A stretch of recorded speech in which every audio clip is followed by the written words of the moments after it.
Right. So it looks like people are filtering in. So we're going to go ahead and get started. I am Derek Pando. I am the director of product marketing here at Relay. And I was one of the many people that were involved in the launching of the 2024 Relay Hospitality Report. But I'd like to introduce kind of the star of our show today, David Palumbo. David is the GM of the Raleigh Marriott City Center and a friend of Relay. And David, do you want to take a minute and introduce yourself and tell us a little bit more about your background? Sure. Again, it's Dave Palumbo. I've been at the Marriott City Center here in Raleigh for almost 6 years now. But I started back in hotels over 40 years ago. Initially, property level, came up primarily through food and beverage, and then transitioning into hotel manager roles. At one point, I was actually the corporate director of food and beverage for the management company that I worked for at the time that had at the time was probably the largest hotel management company in the country. But I was the corporate F&B director for them for a number of years, and then went back to property level and have been back on property level probably about 11 years now, somewhere around there. And that's my history. Awesome. Well, we're excited to have you here. We thought a lot about how we could share some of the information from the report in a webinar format. And ultimately, we thought that hearing from someone like David to help add some color and commentary to some of the trends that we've seen was going to be the most exciting way to show it. So we're excited to have someone with such deep expertise on, and we appreciate you joining us. David's been a friend of Relay for a long time. And yeah, so with that, let's talk to just a couple housekeeping items before we dive in.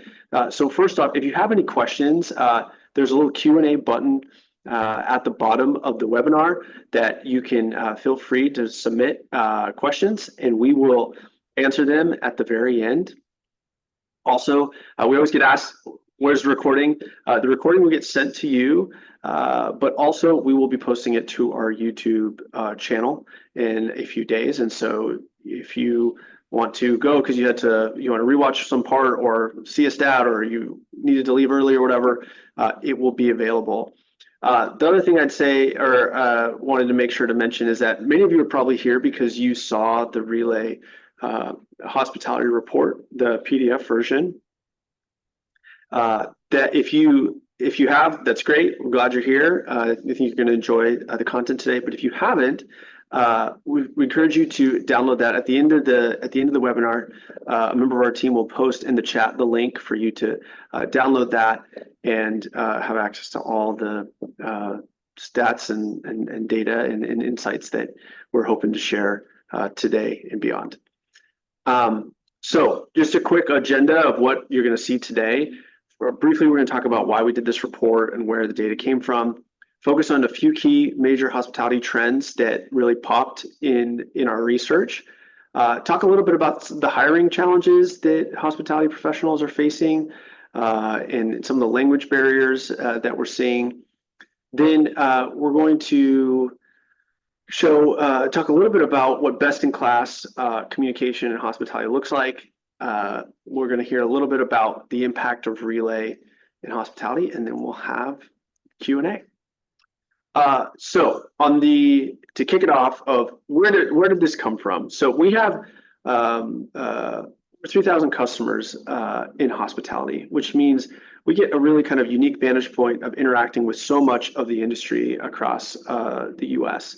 So we sent a survey to hospitality professionals. We had over 100 respond, but then we also looked at aggregated and anonymized usage data. And because we have such a large portion of the hospitality industry that uses Relay, we were able to kind of pull out some really unique key insights that you probably have not seen anywhere else that we're going to talk about. But to help you understand the audience of the people that responded, first of all, you should know that it weighed very heavily towards GMs. That was kind of our largest bucket of people that responded. About 40% were GMs or AGMs. Also, about 40% of those that responded were at hotels with 50 employees or more. So it's probably skewed a little bit on the larger side of larger properties, even though, the survey we sent to all different kinds of properties from a size perspective and levels of service. And then lastly, the people that responded to the survey had deep expertise. They were a lot of Davids that responded. We actually, because we asked how many years experience people had, we did some back of the envelope math, and collectively we had over 1,400 years of hospitality experience in this survey. So that's where it all came from, and that's kind of the context in which you'll see the answers to a lot of the responses that we got. So with that, let's dive in and into some of the major hospitality trends. So one of the first things that we asked was specifically like, what trend do you see having the biggest impact on the hospitality industry in the next 18 months? And this is what we saw. Personalized guest experiences kind of came out pretty strong as like the hottest trend that was believed to have the biggest impact. So David, let me ask you, when you saw this, did it surprise you? Was it, oh no, of course, like what's your take here? Yeah, I don't think I was really surprised. I think if you take a look actually at all four trends that are on the slide, I think to a certain extent they speak to the generational shift in the travelers that we're seeing now.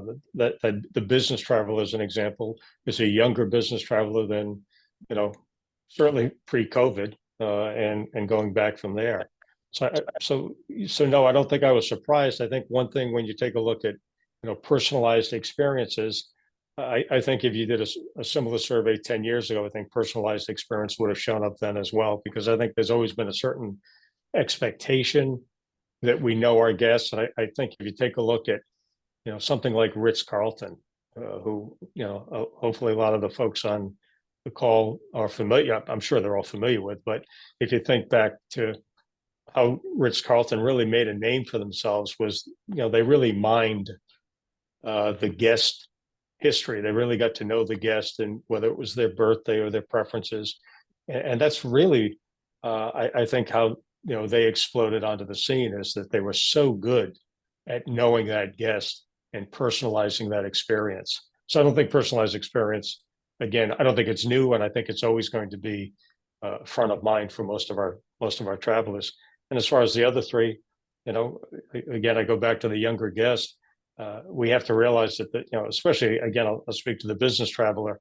A lot of our business travelers grew up in a much more tech world than our business travelers 20 years ago and 30 years ago.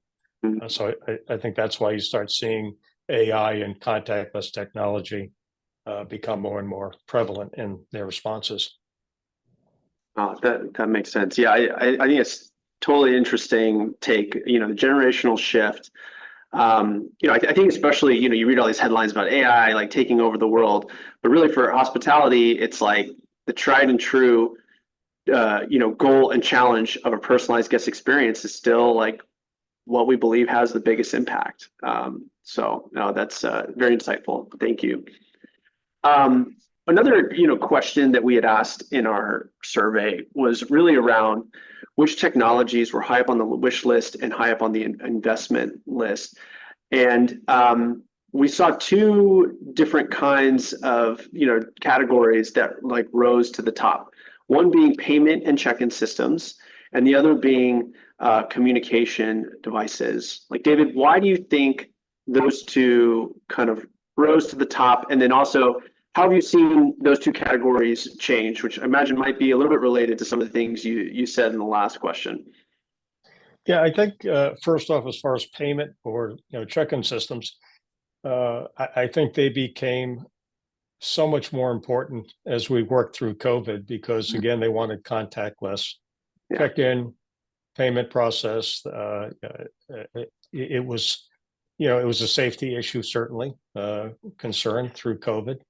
And I think I think we've taught the guests that we can get them checked in and checked out quickly without them having to have contact. And I don't want to say we've spoiled them, but we've taught them that yes, we can do it. And now that's a minimal expectation now. As far as communication devices, that's a part of it. But again, I go back to the generational shift that whether we want to admit it or not, a lot of our guests would much rather text us than talk to us. Mm, that makes sense. Do you think so? So, from a payment check, and we're still riding the COVID, you know, the COVID trend a little bit. Like David, how do you see that for your, have you found that the payment or check-in systems and the contactless has been like a positive, impact on your workforce, your operations, or do you feel like it's created more problems than it's solved in terms of the work behind doing it? Has it solved any problems, or has it made your life easier, or has it made it harder? Oh no, I think it's been a positive for us. And, Yeah. and again, I think as an industry, we probably got forced to do some of it uh, to some extent. But I think overall, it's been a positive. As an example, you have mobile check-in now, Yeah. so that the guest doesn't even have to stop at the front desk. We're all struggling to hire staff, and anything that can take workload off of those 2 or 3 people that we might be lucky enough to have at the desk during peak time is to our advantage. So no, I think we were forced to do it, and now I think we're probably glad we've done it and we've worked out the kinks. Yeah. Yeah. It seems like it really, it was probably a trend that, I think we saw a lot of this with COVID. Like something was already heading in that direction, and COVID was just this massive, push that in some ways we're still feeling across, but in lots of other ways too. Yeah. Yeah. No, very, very insightful. Well, let's switch gears a little bit and talk about safety in particular in hospitality. So when we asked about the biggest concerns about safety for employees, we saw that physical violence was on the list, but it was actually lower than a lot of other things. Though I'd say it gets the majority of the headlines, and the concern often around the industry. So I wanted to ask your take on do we feel like the risk of physical violence is getting the right amount of attention at the moment, or yeah, what's your view?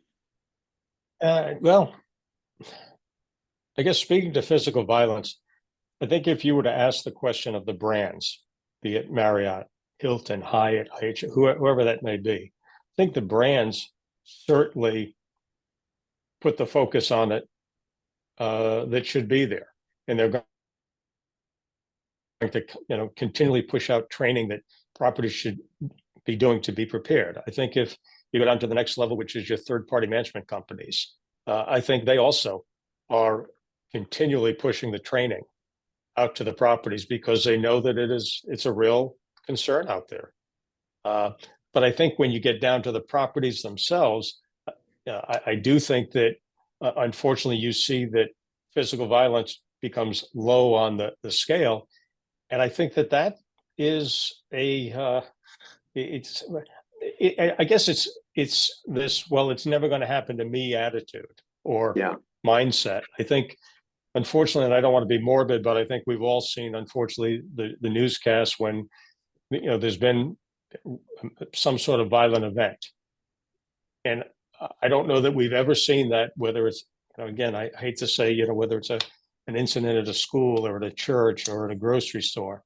I don't think we've ever seen a news broadcast where they don't put a microphone in front of somebody that says, "We never thought it would happen in our small town. Yeah. We never thought it would happen to us."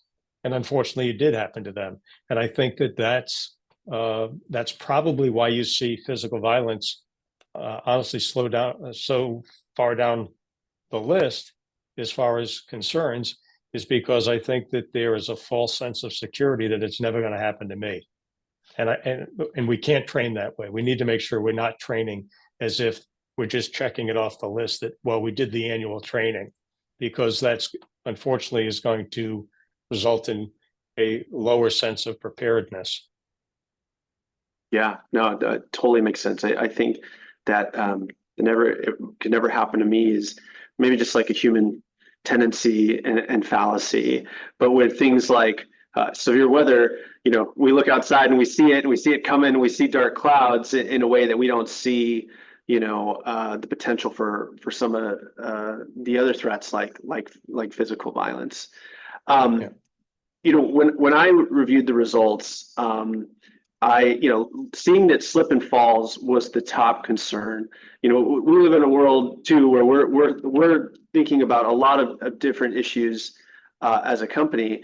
I wanted to ask you, like, slip and falls, like, how has this evolved? Like, are you thinking about it the same way as you did, 5, 10 years ago, or is it, hey, this is going to be a top issue. It's probably not going away for a while. Like, what's your view? I think the concern for slips and falls has increased over the years and will continue to increase. I think, 10 years ago, when you're thinking slips and falls, you were probably thinking primarily heart of the house, associate slips and falls, more so than front of the house guest.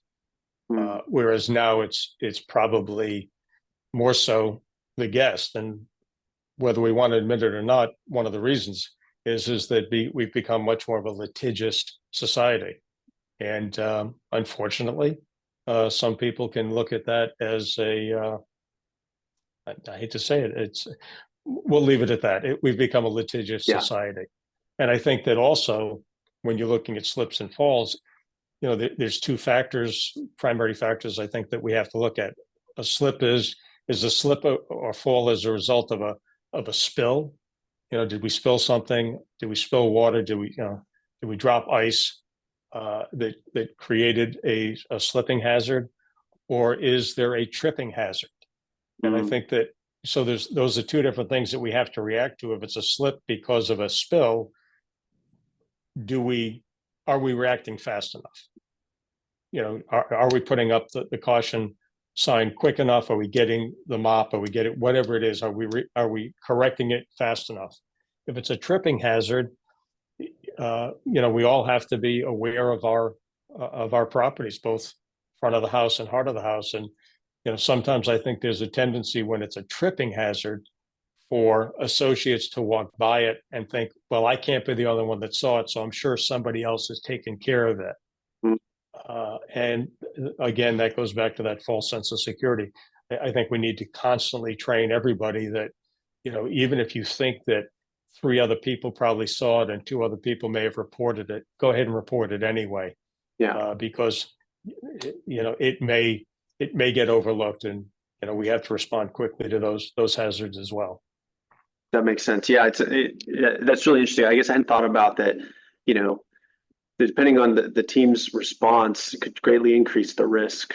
How quickly they're addressing issues that can create. I mean, some people might slip on something that's perfectly dry and that's always there, and it's not seen as a trip hazard. But you're right. Like, some of that is going to be preventable, and the speed and effectiveness of which you address it's going to come down to your operations and your communication as a team.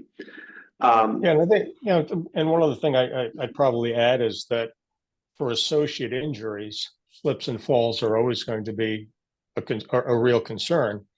But one thing that I would put out there is that, and probably a lot of those that are on the call or that responded may have seen the same thing that we saw.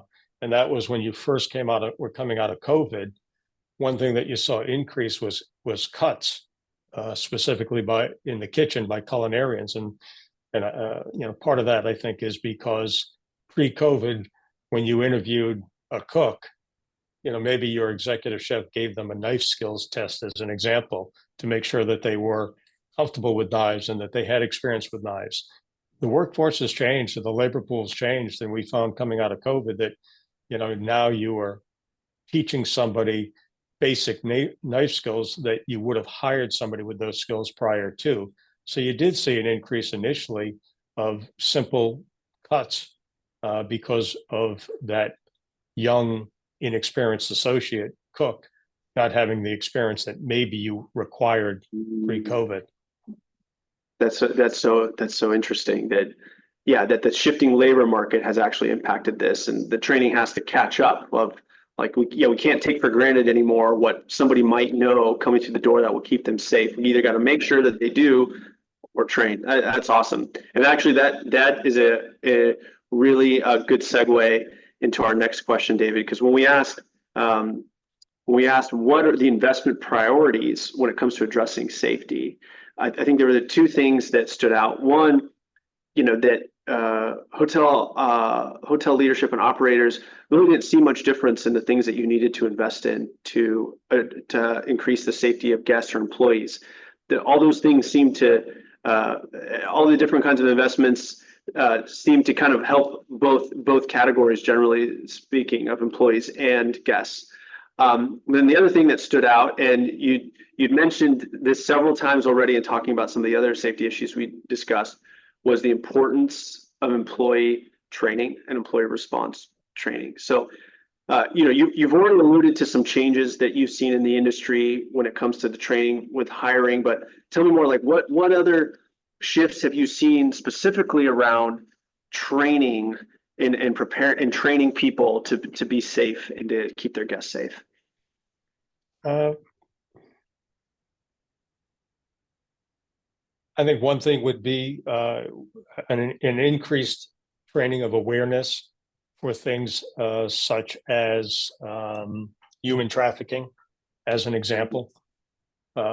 Certainly groups like AHLA have been pushing that training for quite some time, and all hotel companies have been increasing that. But certainly, I think that took a higher focus in the last few years than maybe it did 10, 12, 15 years ago. So I think that's one of the changes that we've seen. I think, beyond that, specifically as I'm looking at the slide, and I'm looking at, response training, and it looks like, better communication tools are next. I think, and I'll give this plug for Relay. I think Relay for us really has been a great tool to use for training because of, again, the ease of use and the quick ability to contact departments. So as an example, we may call upon people in different departments to gather because, hey, we need to shift everybody over to the kitchen, or we need to shift everybody to banquets because we've got a big turn in the ballroom, as an example. So I think that, I take something like a Relay has allowed us, I should say, to dispatch to large groups of people to shift their focus on a dime. And that's been very helpful. Oh, yeah, appreciate you sharing that. Yeah, I think that's definitely one thing that we aspire to as communication technology, is like to enable people to make those shifts quickly, whether that's to respond to an emergency or to respond to, a different business needs. But what I'm hearing a lot is like, you got to be nimble, right? Like you got to be able to kind of steer the ship and turn on a dime, even in like a large, with a large amount of staff to address, a variety of different issues that may arise. Sure. Yeah, thank you for sharing that. So let's shift gears again and talk a little bit about the hiring. We've already touched on that a bit, but we asked this question like 5 different ways, and I could have shared like the specific stats, but it was so clear that I thought a sentence would do of like the number one hiring challenge was there are not enough applicants or qualified applicants. This gets talked about a lot, but David, like, what's your take? Like, why is this the case? What are some of the things that you think are being used to address it, that are effective and that are not, and that have been, helped you or seen help others in the industry? Love to hear your view. You mean in terms of, how we've changed our hiring practices, or? Yeah, I mean, in terms of your hiring practices, but then also, like sometimes someone who's maybe not familiar with the industry is like, why don't you just pay more? Like, what, why isn't that an easy fix? So yeah. I think, to that, I don't think there's anybody in any business, in any building right now, that if you ask them, would you like more money, they're not gonna raise their hand. Right. More money's always good. Yeah. But money's not the answer. If you look at, really look at exit interviews when you lose somebody, it hasn't changed, at least for us, it hasn't changed that dramatically over the years. The first reason you lose somebody is because you didn't train them properly in the first 30 days. And that, again, that hasn't changed. Did they go across the street for 25 cents, 50 cents more, $1 more? Maybe. But more times than not, it's because they didn't feel that we were investing in them. And I say we as an industry, were we investing in them and their careers properly? As far as the applicant pool, it's terrible. I mean, it is very tough to find staff. And I think one of the things that hurt us as an industry is that, again, I hate to keep bringing up COVID, but everybody learned that there were different industries out there, and a lot of them were allowing them to work remotely. Hotels themselves, there are certain departments that can work remotely, certain support staff or even sales staff that can work to a certain degree remotely. You can't work remotely if you're a cook or a server or a front desk agent or a housekeeper. That's not remote work. And we unfortunately have suffered from a somewhat of an identity crisis. Maybe we became less appealing to people because we didn't have that remote option for them. And we've certainly seen that shift recently in the last 6 to 7 months. We've seen the labor pool improve. At least, again, I can only speak for us. We've seen it improve, which is great. But we have to figure out how to make working in hotels popular again. Yeah. The best example I give is, I mentioned I've been doing this for a long time. I think if I talked to a friend of mine 40 years ago and said, I work in a hotel, they'd be this, wow, you work in a hotel. Now I think it's, oh, you work in a hotel. And that's shame on us that we've allowed that perception of hotel life to shift the way we have.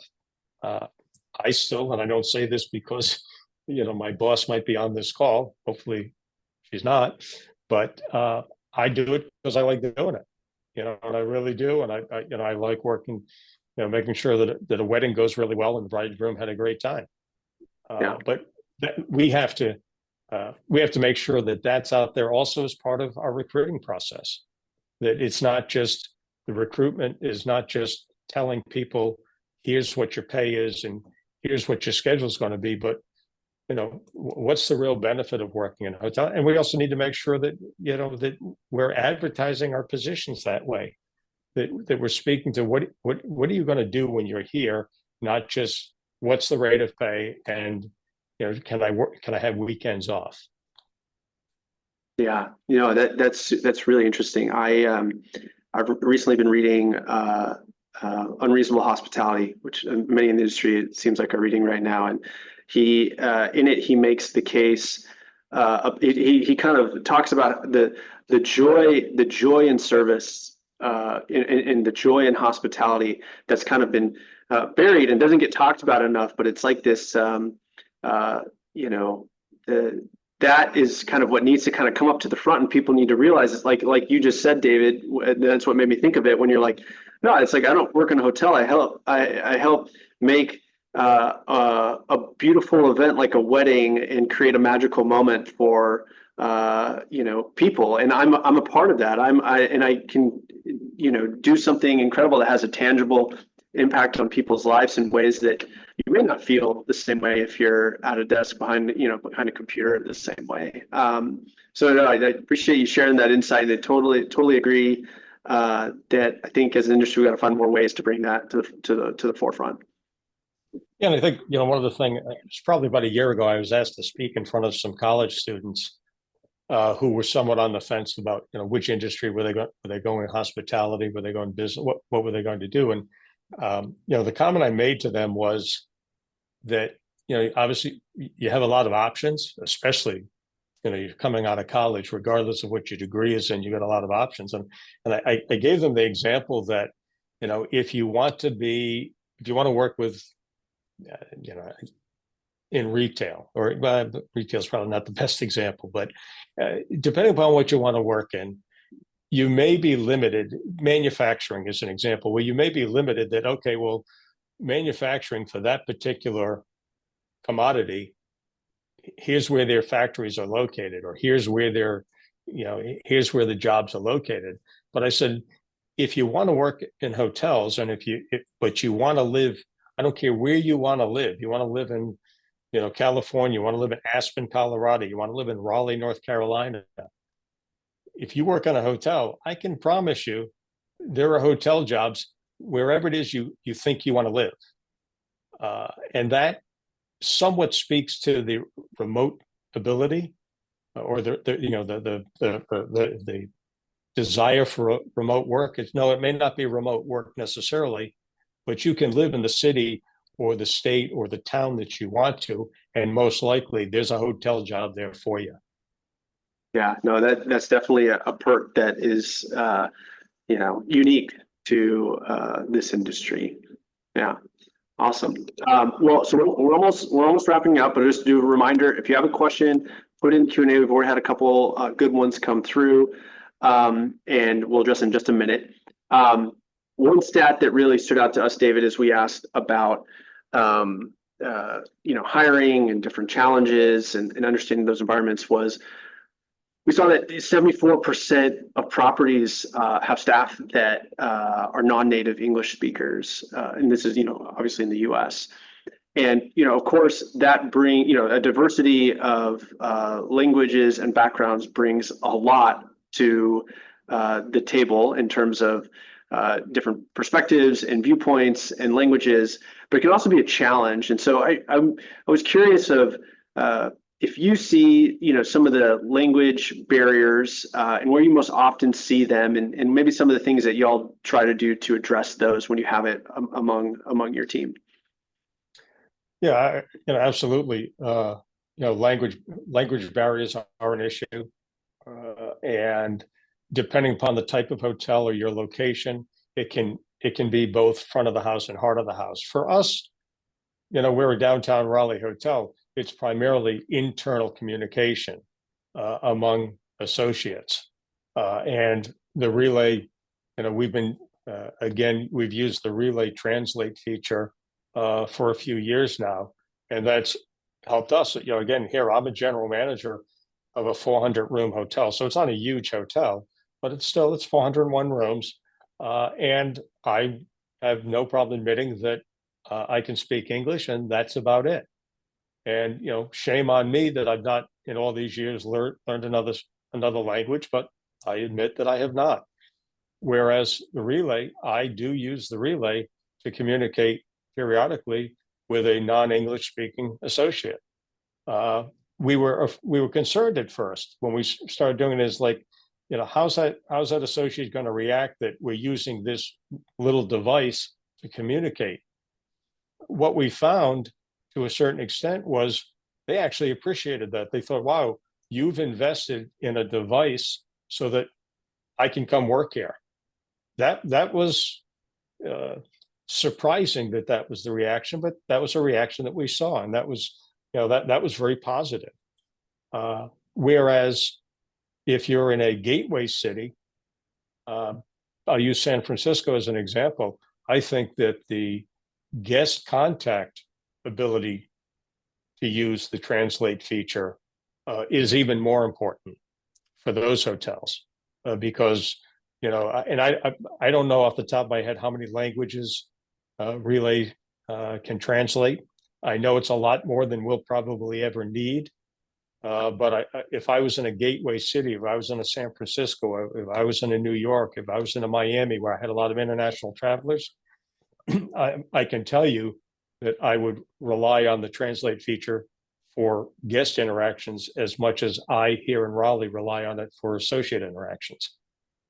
Well, that's really interesting. Yeah, our enhancements that we built into Relay to use as a pocket translator and then also translate in real time the communication that's happening was born from feedback that we got from people like you, David, and others who that had been you're repeatedly a challenge across, the organization. So it's always great to hear, and appreciate you sharing the what the positive impact that can have once you address it. And yeah, Relay works in about 30 plus languages, and you can see the full list on our website. But yeah, awesome. All right, so we're almost done. Really quickly, I mentioned that we had shared or we had looked at our data around usage and how the different subsegments within hospitality, particularly looking at luxury and large hotels, how their communication is different. This was a really interesting stat. Luxury hotels, per person communicating on average communicate 50% more than non-luxury hotels, right? And then we also saw that luxury hotels are 3 times more likely to work across departmentally, and extra large hotels are 4 times more likely to work departmentally, which to us just shows that there's a lot more communication happening, and there's a lot more cross-functional communication. So let me just, as we kind of about to wrap up, David, why do luxury large hotels require so much more communication? What's your view? I think I probably touched on that a number of slides back, and that is the larger the hotel, the more apt you're going to do an all call that says, hey, we need help flipping a ballroom, or we need help here. Yeah. The larger hotels need that more so than a smaller select service property. So I think that it's the sheer volume, and that's where cross training is so important. And again, I go back to the translate feature, especially the newest feature that you guys have just been rolling out. We're just testing it ourselves, where you have a default language by device that automatically translates, as opposed to, we've used it for the single device translate back and forth using that one device. Now having the ability to say that this person's assigned relay device is set to Spanish as an example, and mine is set to English. Now, if I do an all call that says, hey, everybody, I need everyone in the ballroom, whether it's work related or, maybe it's an emergency, maybe, it's a hurricane, it's a tornado, we need to gather everybody down in an emergency situation. The fact that with this newest feature that I can say it in English and not have to go to those managers who I know speak some other language and say, hey, I need you to broadcast the same thing. I don't have to do that now. I can just say, I need everybody in the ballroom right now. And those that speak Spanish, those that speak French, those that speak Italian, they're hearing my communication immediately in that translation. So from, again, God forbid it be an emergency, you're not losing that translation time. And so again, the larger hotels, it's just the sheer volume. This makes perfect sense to me, this slide. No, that's a really interesting example. I think there's just more coordination required in those environments, large and in luxury, it probably more from as a more personalized experience is happening. It takes more behind the scenes communication to deliver that personalized experience consistently. And then from large, it's just volume, steering a big ship. Everyone's got to be in tight communication. That's true. So I'll just touch on this briefly. Another data point that stood out is how often, pretty much across the board, across hospitality, we're seeing communication through our app and through our dashboard remotely to the frontline teams. So the scenario of, hey, I'm at home and I get a panic alert on my on my device, or I'm running an errand and I'm off site, but I'm still communicating through. It seems like the anywhere and anytime communication has become pretty ubiquitous and important. When we think about a few short years ago, your ability to actually do that was severely limited by the range of the devices that you were using. So I don't know, David, if you've been seeing this. I know hospitality's always been always on, but how that's kind of impacted operationally, that now you can kind of steer the ship when you're not on property. Yeah, but absolutely, it's been a big help, and as you say, steer the ship. Either steer the ship, or quite frankly, stay out of the way sometimes, because you don't want to get a communication that says, "Hey, we have a situation at the hotel," and you as the GM feel that, look, I need to call the director of security, I need to call the director of rooms right now, when they're in the midst of dealing with it. I can monitor it via the relay, and I do, and I can hear, and again, I don't mean this to be funny. I need to be in the way, because I know that I trust those people who are going to do it, but I still want to know what's going on. Yeah. And I can do that without distracting them. I actually had to go home to Rhode Island a couple of years ago for a family situation. So I had to go to Rhode Island, and I had my relay with me, and I remember I'm driving through Connecticut, and I had a question from my front office manager, who just called me on the relay. And yes, he could have called me on the cell phone, but he knew I had the relay with me, and it was immediate. But at the same time, when I responded back, everybody that was on the main channel heard that direction. And it wasn't the FOM's responsibility then, again, to communicate it. Everybody, and we have multiple channels, whether it's our main channel, whether it's our food and beverage channel, but everybody that was on that channel heard that communication and heard that answer, without it, again, lagging, because the FOM who was asking me that question then had to then relay it to everybody else. But again, the ability to monitor, and again, whether it is a panic alarm, whether it is just some other communication, I can monitor it no matter where I am. Yeah, I love it. And yeah, that creates continuity, right? Of you later have to get brought up to speed because you were already new. It seems like it's just that's a really great story, because it just shows that you don't have to kind of keep repeating yourself, keep relearning things that you can be on top of in the moment with the rest of your team. Yeah, and you also don't have to play telephone and have it change each time somebody else relays the information. That's right.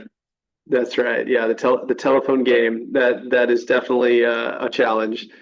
So I'll just as this is our as we're wrapping up, we asked our customers that were part of the survey a little bit about the impact of relay, and David's already touched on a lot of these, so I'll just leave this up there and just call out a few of, like, the more you can communicate and the less barriers you have to communication, the faster that you can address guest and safety incidents. And we see that clearly in our data, and also the greater peace of mind that professionals feel. And that is highlighted in many of the stories that David shared, of your ability to stay on top of what's happening, you be able to communicate wherever you are.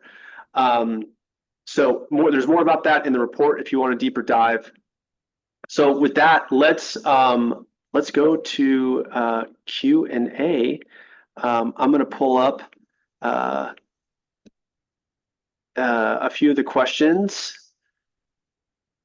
All right, so one of them is, could you elaborate on personalized experiences and what those look like from an operational standpoint at a hotel?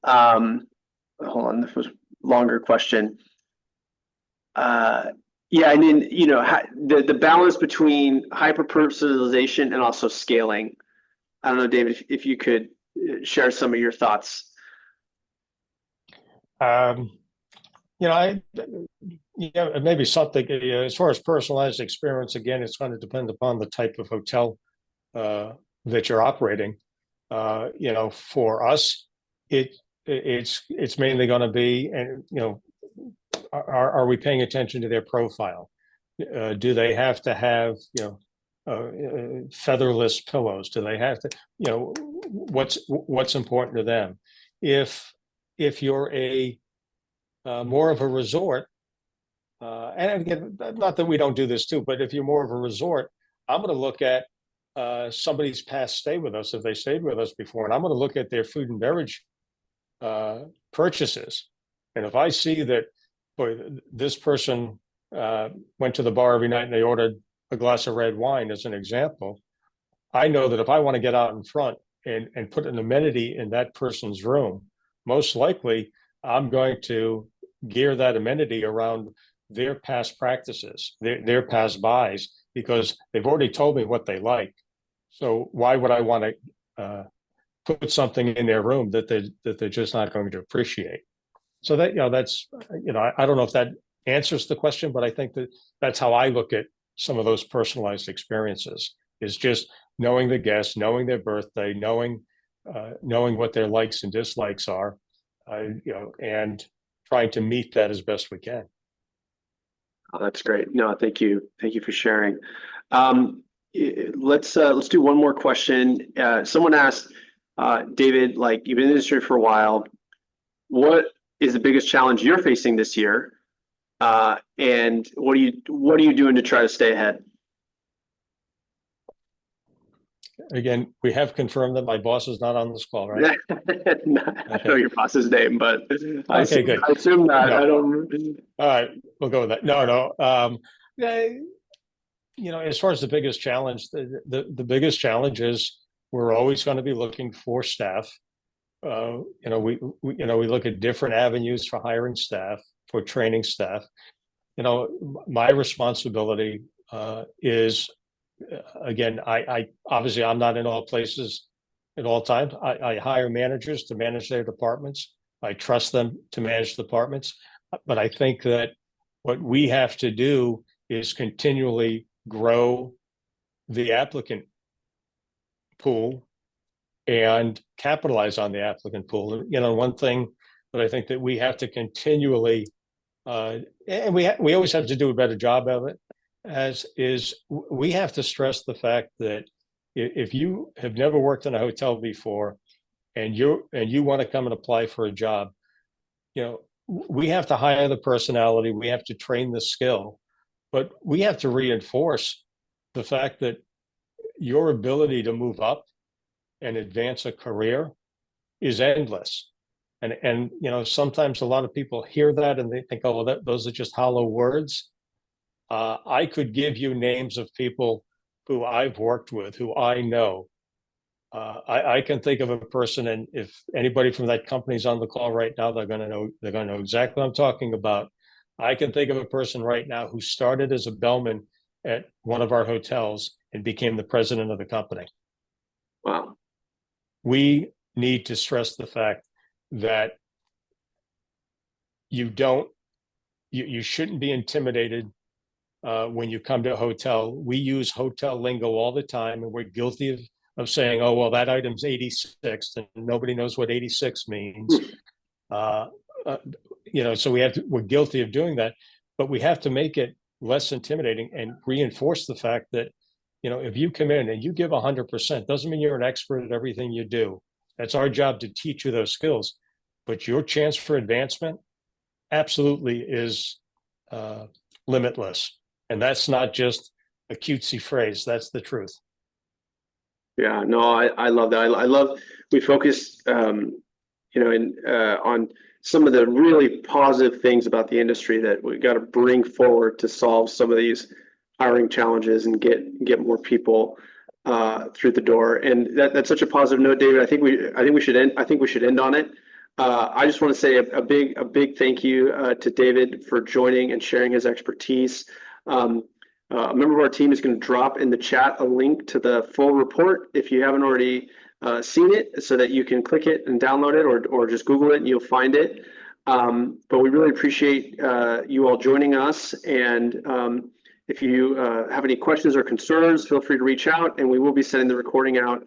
And David, we're so happy to have you, though we are disappointed that Otis your dog did not make an appearance, but maybe on the next webinar, we can get him on there.